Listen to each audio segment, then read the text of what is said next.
मेरी ज़िंदगी खुशगवार गुजर रही थी, मगर मेरी अम्मी का अचानक इंतकाल हो गया। वो सब बदल गया। घर में सिर्फ मैं ही लड़की थी। बाकी मेरे अब्बू और मुझसे बड़ा एक भाई था जो 18 साल का था। मेरी अम्मी का जब इंतकाल हुआ तो मैं अपने भाई के पास सोने लगी। पहले भी मैं अपने भाई के साथ ही कमरे में सोती थी। अम्मी अब्बू अलग कमरे में सोया करते थे।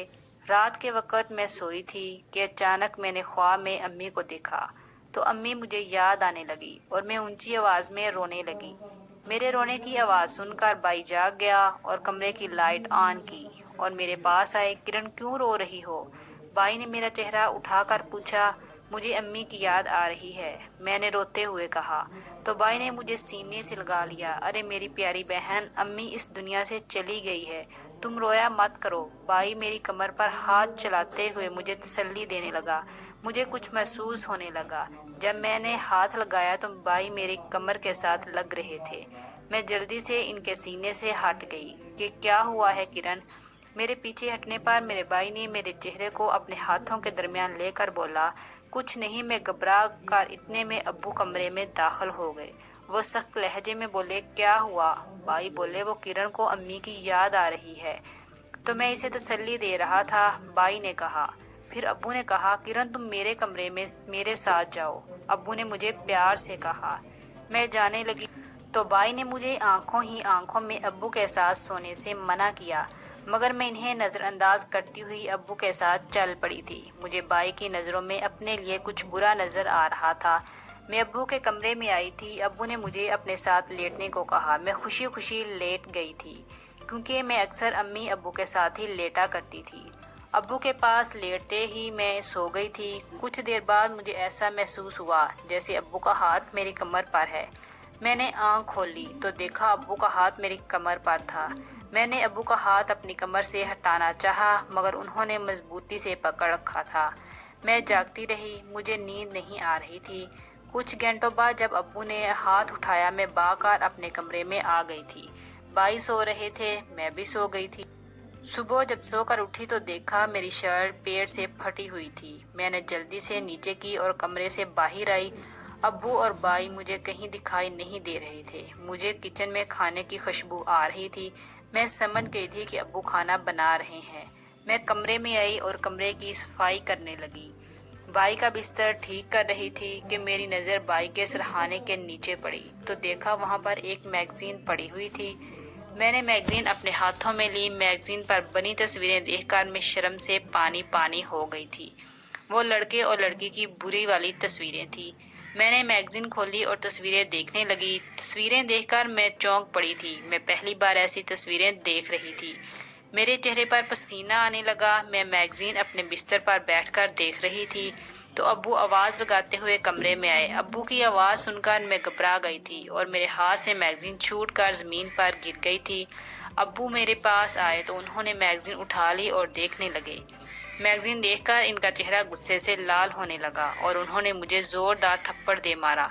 तुम ये सब देखती हो? बहुत जवानी चढ़ रही है तुम्हें, अब्बू ने गुस्से से पूछा। नहीं अब्बू, ऐसी बात नहीं, मैं ऐसी नहीं हूँ, बल्कि ये मैगजीन भाई की है, इन्हीं के बिस्तर से निकली है। मैंने रोते हुए अब्बू को सच बता दिया। इतने में भाई वॉशरूम से निकल आए थे और मैगजीन अब्बू के हाथ में देखकर सहम गए थे। ये तुम्हारी मैगजीन है? अब्बू भाई की तरफ देखते बोले। नहीं अब्बू, ये मेरी नहीं है, ये किरण की है। जब से अम्मी का इंतकाल हुआ है किरण बहुत बदलने लगी है। पता नहीं वो कैसी सहेलियां बना रही है जो ऐसी मैगजीन लाकर देते हैं, और फिर किरण ऐसी मैगजीन देखकर मेरे पास आने की कोशिश भी करती है। रात के वक्त भी मुझे अपने करीब आने का कह रही थी, लेकिन मैंने मना कर दिया और उसे समझाने लगा कि ये काम करने की इसकी उम्र नहीं है, मगर ये मेरी बात नहीं सुनती। भाई की झूठी बातें सुनकर मेरे पांव तले से ज़मीन निकल गई थी। और मेरे साथ ऐसा कैसे कर सकते हैं? सारा झूठा इल्ज़ाम मुझ पर लगा रहे थे। ये झूठ बोल रहे हैं। मैंने रोते हुए अब्बू को कहा। मुझे यकीन था कि अब्बू मेरी बात पर यकीन करेंगे, लेकिन अब्बू ने अपने इरादे ही गलत थे। तभी उन्होंने मेरी बात पर यकीन करने की बजाय भाई की बात पर यकीन किया। तो ऐसी बात है, मेरी बेटी जवान हो रही है। कोई बात नहीं, मैं इसकी सारी जवानी निकाल दूंगा। ابو نے اس سے کہا۔ وہ میری طرف بڑھے اور میرا ہاتھ پکڑ لیا۔ میں گھبرانے لگی۔ چلو جاؤ، تم کمرے سے باہر آؤ۔ ابو نے بائی کو اشارہ کیا اور ابو سے باہر بھیج دیا۔ بائی کمرے سے باہر نکل گئے اور پھر ابو نے ساری حدیں پار کرتے ہوئے میرے ساتھ زیادتی کرنے لگے۔ میں روتی چلاتی رہی مگر انہوں نے مجھ پر ترس نہیں کیا، میرے ساتھ سب کچھ کر دیا اور پھر کمرے سے باہر نکل گئے۔ میں زمین کے ایک کونے میں بیٹھ کر اپنا سر اپنے گھٹنوں میں دے کر پھوٹ پھوٹ کر رونے لگی۔ مجھے کسی کے قدموں کی آہٹ سنائی دی۔ میں سمجھ گئی تھی کہ ابو ہی ہوں گے۔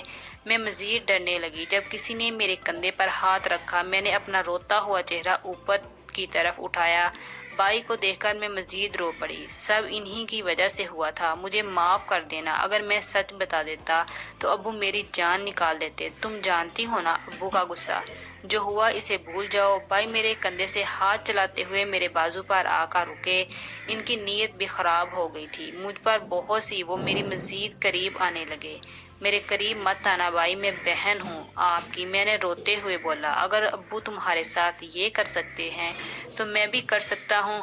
اس نے مجھے پکڑا اور بستر پر پھینک دیا اور میرے ساتھ زیادتی کرنے لگے۔ میرا برا حال تھا۔ یہ بات کسی کو مت بتانا کہ میں نے اور ابو نے تمہارے ساتھ یہ کام کیا ہے۔ یہ کرتے ہیں ورنہ زندہ گاڑ دوں گا۔ بائی مجھے دھمکی دے کر چلے گئے۔ میں رونے لگی۔ میری ماں کے جانے کے بعد میرے اپنے ہی باپ مجھے زیادتی کا نشانہ بنا رہے تھے۔ ایک بار ایسا کرنے کے بعد ان دونوں کی عادت پڑ گئی تھی اور بائی ہر دن میرے ساتھ ایسا کرتے۔ ابو کبھی کبھی کرتے تھے۔ میں بائی کو ایسا کرنے سے منع کرتی رہی مگر وہ نہ رکے اور مجھے عادت پڑ گئی۔ کچھ دن بعد میری طبیعت خراب ہونے لگی اور مجھے چکر آنے لگے اور میں بے ہوش ہو جاتی۔ ابو جب ڈاکٹر کو لائے تو اس نے میرا چیک اپ کیا تو معلوم ہوا کہ میں ماں بننے والی ہوں۔ یہ میرا چوتھا ماں تھا۔ میری ماں بننے کی خبر سن کر ابو اور بائی چونک پڑے تھے۔ ان دونوں کے منہ حیرت سے کھلے کے کھلے رہ گئے تھے۔ اب کیا کرنا ہوگا؟ ہم دونوں پکڑے جائیں گے۔ میرے باپ بننے کی خبر سن کر بائی ڈر گیا تھا۔ ابو نے اسے آنکھیں نکالی اور خاموش رہنے کو کہا اور خود سے ڈاکٹر کو کہنے لگے کہ یہ میرے بچے کو مار دیں۔ ڈاکٹر نے کہا آپ کی بچی بہت کم عمر ہے اور چوتھا ماہ ہے، بہت مشکل۔ کیسے ہیں؟ ڈاکٹر نے سچ بتایا۔ ابو نے جلدی سے ڈاکٹر کو 4 لاکھ دیا اور کہا جو بھی ہوگا بس اس بچے کو مار دو۔ ابو کی بات سن کر میری آنکھوں میں آنسو آ گئے۔ ڈاکٹر نے حامی بھر دی۔ ابو مجھے ڈاکٹر کے پاس لے گئے تھے۔ ڈاکٹر مجھے کمرے میں لے گیا اور مجھ سے کہنے لگا میں شادی شدہ ہوں لیکن میری اولاد نہیں، تم اپنی اولاد مجھے دے دو گی گا، میں تمہیں رہنے کے لیے چھت دے دوں گا لیکن تم ان مردوں سے کبھی نہیں ملو گی۔ ڈاکٹر کی بات سن کر میری جان میں جان آ گئی اور میں نے حامی بھر لی۔ ڈاکٹر نے مجھے دوسرے دروازے سے بھیج دیا تھا اور میرے گھر والوں کو کہہ دیا تھا کہ میں بھاگ گئی ہوں اور کچھ نہ بولے کیونکہ وہ مجرم تھے۔ ڈاکٹر مجھے اپنے گھر لے گئے اور اپنی بیوی سے ملوا کر اسے ساری کہانی سنائی تو مجھے اپنے پاس رکھنے کو مان گئی اور میری زندگی ہنسی خوشی گزرنے لگی۔ تو دوستو امید ہے آج کی ویڈیو اچھی لگی ہوگی۔ اگر ویڈیو پسند تو ویڈیو کو لائک کرے، سبسکرائب کرے، سبسکرائب کرنا نہ بھولے۔